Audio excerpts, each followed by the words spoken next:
Good morning all, my name is Ben Cooper and I'm an architectural technology student at Leeds Beckett University. Today I will be presenting my research paper on World Without Roads, a sustainable haven or a dystopian future.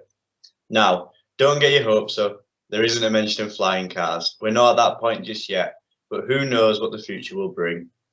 Firstly, I would like to introduce the topic and start with some background information surrounding it.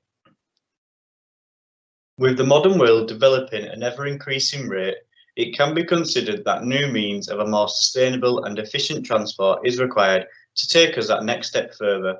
However, it is a rarity that those two words come hand in hand when discussing the matter, leading to questions being raised as to why this is so. In 2008, the UK passed a Climate Change Act, setting out a legally binding emission reduction target to reach net zero by 2050.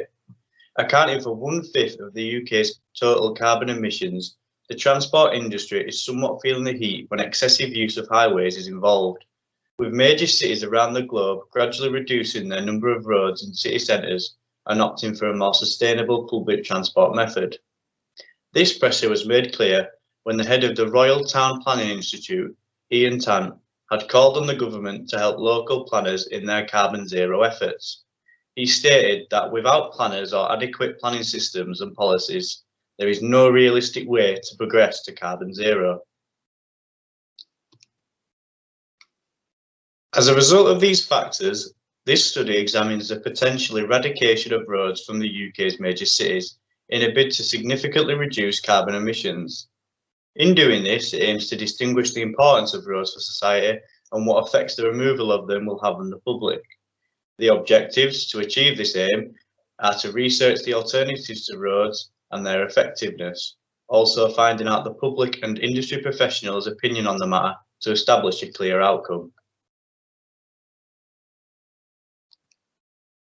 Prior to any research being carried out, it was important to establish a clear research method. In doing this, I found that the philosophical worldviews most applicable were that of a pragmatist and a constructivist. The research design used is a mixed method approach, comprising of both qualitative and quantitative research. The initial desktop survey is a qualitative method as it uses emerging methods to observe and document data with the use of open-ended questions. The second form of research used is a survey questionnaire, distributed to the public and professionals in the planning and design industry. This survey is a quantitative method as it uses predetermined methods to statistically analyse census data. This mixed methods approach uses two research methods which do not answer the results of each other and are required to be integrated with one another to form an answer to the objectives. This therefore means that it is a convergent mixed method approach. To understand the existing and potential alternatives to road transportation within the UK, research into case studies is necessary as they provide an insight into the effectiveness of existing infrastructures. Ranked as the world's best city for cycling, Copenhagen has developed a simple and functional infrastructure which utilises cycle lanes on almost all of its streets to create a cycle superhighway. With 454 kilometres of cycle lanes and a majority of 65% user satisfaction with them, their introduction has been well received by the public. As well as this, the overall effectiveness of the developed infrastructure has proven to benefit the city as carbon emissions have been reduced by 1/3 since the targets were set out. Over in the city of Seoul in South Korea, 17 highways have been removed between the years 2002 and 2014. The city has successfully developed a diverse method of utilising bus-only routes, cycle lanes, and a metro subway system with multiple pedestrian-only zones throughout. This motive leads to an ever-increasing number of obsolete highways within the city, which has been well received by the public. The Dutch city of Amsterdam is considered the 5th most environmentally friendly city in the world, with 58% of the citizens opting to cycle or walk for their commute to work. The city has established a clear roadmap to achieve their emission reduction targets, including further enhancing the cycling infrastructure and introduced the usage of multiple environmental zones with no access for vehicles. Amsterdam uses both tram and bus public transportation systems, which run on renewable electricity and biofuel. The effectiveness of this strategy has proven successful, with the carbon emissions seeing a 3.67% decrease per capita between 2018 and 2019. In Norway, the city of Oslo has created a talking point regarding its controversial efforts in planning to eliminate the use of cars from its city centre. The city's mayor has stated that their main objective is to give the streets back to the people. Oslo has been named the eco-capital of Europe and has removed a substantial amount of car parking and replaced it with cycle lanes and natural landscaping zones. Data has shown that the carbon emissions from the road traffic has reduced 15% between 2013 and 2018. These figures are even more considerable as road traffic is responsible for the largest majority of carbon emissions in Oslo, with a staggering 47%. Overall, this is a successful example strategy of reducing road usage within a city whilst appropriately increasing the use of public transportation and cycling lanes. Following on from the case study, research into specific transport methods is required to further establish their individual effectiveness and find out which is the most appropriate solution. From the case study research, the most commonly used sustainable transport is cycling. When cities have replaced their roads with cycling lanes, overall commuting satisfaction goes up, while the emission pollution goes down. Therefore, the implementation of cycling lanes in replacement of roads is clearly a viable option. However, when all factors are considered, a cycling infrastructure should be developed alongside another transport which bears a greater capacity of commuters and is more accessible. Another alternative to road transportation is an underground tube rail network. This method has been used in major cities like London and New York and has proven to be very efficient. However, there are many implications involved, such as a lack of flexibility and the tunnelling and construction and maintenance costs, as it is so expensive. Therefore, an underground tube system is not a suitable transport method to replace roads.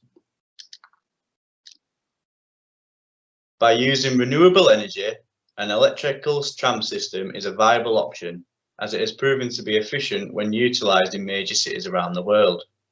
Outdated systems in the UK have obtrusive overhead cables. However, a new battery-powered option is available. Their user practicality and efficiency is also appealing, and they can be regulated with a strict time schedule and direct routes. Accessibility is also a bonus, as their versatility allows for lowered floors and ramped access. This method is also backed by a 91% passenger satisfaction when used by 267.2 million passengers in Manchester between 2017 and 2018, overall providing an appropriate replacement for city roads. Another potential alternative is the use of trains. However, a main issue with this current train network is the customer satisfaction, as regionally only 38% of passengers were satisfied with how the train system deals with delays, and only 45% agreed that the cost of a ticket was value for money. Another downside is that the extent of works required to lay and maintain the tracks. Ultimately, a rail service would not be a satisfactory replacement for roads due to its many disadvantages. In order to form the quantitative research, a survey questionnaire was formed and distributed to both the public and professionals in the planning and design industry. This questionnaire received 65 responses in total, of which 28% work within the planning and design industry, whereas the other 37 were general members of the public. When asked if they agreed that the removal of roads from UK cities would be a necessary action to reducing carbon emissions, a majority 49% of the participants agreed with this, whereas only 35% disagreed. 60% of the participants were aware that the emissions from road transportation makes up around 1/5 of the UK's total greenhouse gas emissions, whereas the remaining 40% were not. The results showed that a majority, 48% of participants, rely on the use of cars when commuting, with public transport accounting for only 27%, walking 12%, and cycling a mere 3%. 64% of participants disagreed when asked if the current alternatives to road transportation are sufficient for the public's need, with 13% being unsure and only 23% agreeing. When asked if they agreed that there is a need for more efficient method of transportation in our cities without the use of roads, 76% of the participants agreed and only 9% were opposed to this. The final question was only answered by professionals in the planning and design industry.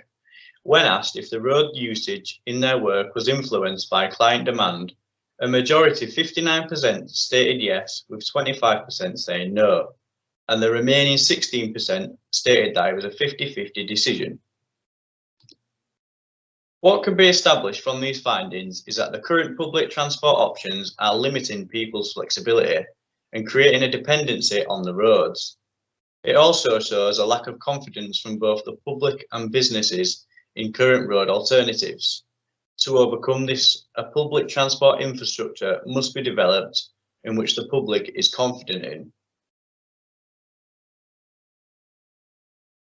In conclusion, the aims and objectives set out by this paper have been achieved. Despite many negative factors surrounding the topic, an appropriate solution is achievable as proven in other cities around the world. After assessing the multiple forms of transportation alternatives, the most effective solution is a mix of a tram system and cycling lanes.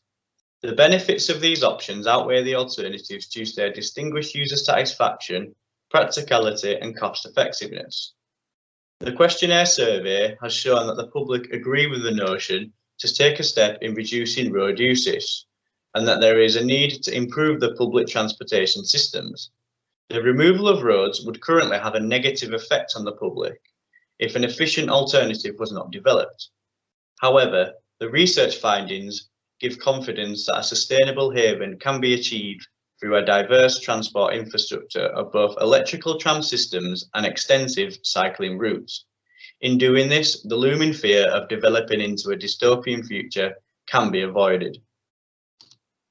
Thank you for listening to my research presentation. If you have any further questions, please feel free to ask. Thank you.